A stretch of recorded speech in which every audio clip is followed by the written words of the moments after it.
Publicly একই কলামে একই সিস্টেমে ক্ষমা চাইতে হবে।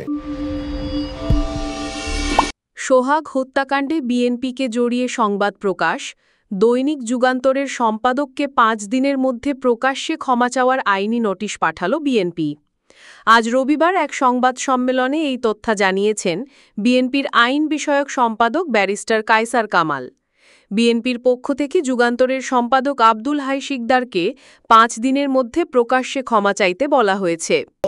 বুধবারের একটা অনাকাঙ্ক্ষিত এবং নির্মম হত্যাকাণ্ড ঘটেছে, যে হত্যাকাণ্ডের কারণে বাংলাদেশ জাতীয়তাবাদী দল বিএনপি সহ সারা বাংলাদেশের প্রত্যেকটা মানুষ নিন্দা জানিয়েছেন এবং আমাদের দলের পক্ষ থেকে ভারপ্রাপ্ত চেয়ারম্যান জনাব তারেক রহমান সাহেব, মহাসচিব মির্জা ফখরুল ইসলাম আলমগীর সাহেব সহ দলের পক্ষ থেকে অতি দ্রুত প্রকৃত অপরাধীদের গ্রেফতারপূর্বক বিচারের দাবি জানিয়েছেন।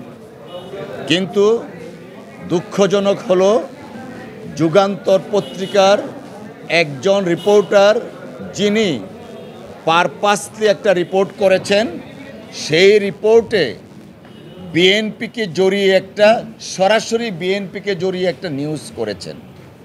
অথচ পুলিশ প্রশাসনের প্রাথমিক তদন্তে পুলিশ বরাবরই বলে আসছেন ব্যবসায়িক দ্বন্দ্বের কারণে এই নির্মম হত্যাকাণ্ড ঘটেছে।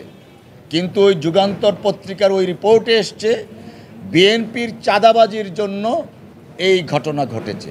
তো আমরা এই সমস্ত অপসাংবাদিকতা এবং রাজনৈতিক উদ্দেশ্য নিয়ে যে রিপোর্টটা করা হয়েছে সেটা নিন্দা জানিয়েছি।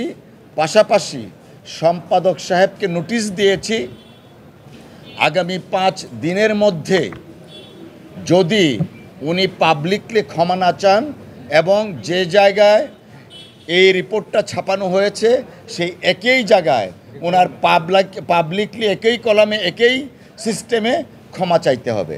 সোহাগ হত্যাকাণ্ডকে কেন্দ্র করে রাজনৈতিক উত্তেজনা বাড়ছে।